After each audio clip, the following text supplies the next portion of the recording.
என்னால வேற வாசிக்க முடியலைங்கிறாரு. எத்தனை வருஷம் விசுவாசி? 30 வருஷம் விசுவாசி சொல்கிற வார்த்தை காமநாதமான என்னால் நம்ப முடியல, வேதத்தை வாசிக்க முடியல.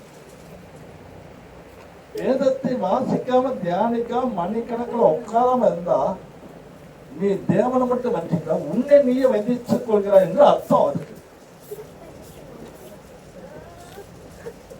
வரப்புறாங்க திட்டு வாங்கிட்டு தான் போவார். அடுத்து வந்தாரு சொல்லுங்க, தேவனை வஞ்சிக்கிறோம், சபையை வஞ்சிக்கிறோம், கூட இருக்கிறோம் வஞ்சிக்கிறோம். ஆனா அப்படி வஞ்சிக்கிறவர்களை குறித்து தேவன் என்ன சொல்கிறார்? சபிக்கப்பட்டவர். நான் சொல்லுங்க, உங்களை சபிக்கிறதுக்கு நான் யாரு? எனக்கு அந்த அதிகாரம் ஆர்டர் கொடுக்கல. உங்களை சபிக்கிறதுக்கு அதிகாரம் என்ன பண்ணல. ஆனா வசனம் சொல்லுது, ஜனத்தாரை எல்லாரும் சபிக்கப்பட்டவர். ஏன்? செபிக்கிற தசம்பாக நேரத்தை நம்ம எடுத்துக்கிறோம், வஞ்சிக்கிறோம்.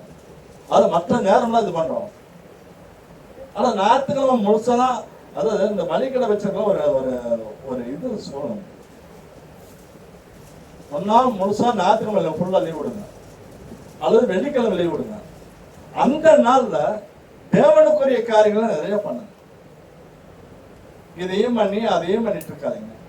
ஆசீர்வாதம் நமக்கு முழுசா வேணும்னா நம்ம என்ன பண்ணணும்? முழுமையா ஆண்டவர் கொடுக்கணும். அரசாங்கமே சொல்றது 6 நாள் வேலை செய்ய, 1 நாள் ஓய்வு நாள் தேவனுக்கு என்ன பண்ண கொடுன்னு சொல்றது. நம்ம அதையும் தருவோம். ஞாயிற்றுக்கிழமையா வெள்ளிக்கிழமையா நேரம் இல்லைங்க பாஸ்டர்.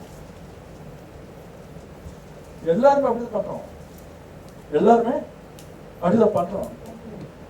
ஆனா ஆண்டவர் சொல்லிட்டாரு, தமக்கு பிரியமானவர் என்ன பண்றாரு? ஞானத்தையும் அறிவையும் இன்பத்தை கொடுக்க சொல்லி சொல்லிட்டாரு. அந்த பிரியம் என்று சொல்லக்குள்ள தேவன் சொல்லுகிற வார்த்தை அதுதான். துதிக்கிறியா? அதுல நான் பிரியமா இருக்கேன். செபிக்கிறியா? அதுல நான் பிரியமா இருக்கேன். ஆராதனை முழுமையா உள்ளத்தை கொண்டு வரையா? அதுல நான் பிரியமா இருக்கேன். வேத வசனத்தை வாசிக்கிறியா? அதுல நான் பிரியமா இருக்கேன். அந்நியரை உபசரிக்கிறியா? அதுல நான் பிரியமா இருக்கேன். தேவனுக்கு நீ கொடுக்கிறியா? அதுல நான் பிரியமா இருக்கேன். எதையுமே நம்ம செய்யாம பிடிக்க ஆண்டவர் கொடுத்த ஞானத்தை அறிவை இன்பத்தை எப்படி தர முடியுமா? ஆனா அவர் சொல்றாரு, நம்மள பிரியமானவன் சொல்லி நம்ம நன்மை நினைக்கிறாரு, அதுக்கு பாத்திரம் ஆக்கும்னு நினைக்கிறாரு. ஆனா நாமும் அதை விட்டு என்ன பண்றோம்? வெளியே போறோம். ஆண்டவர்கிட்ட கேட்போமா?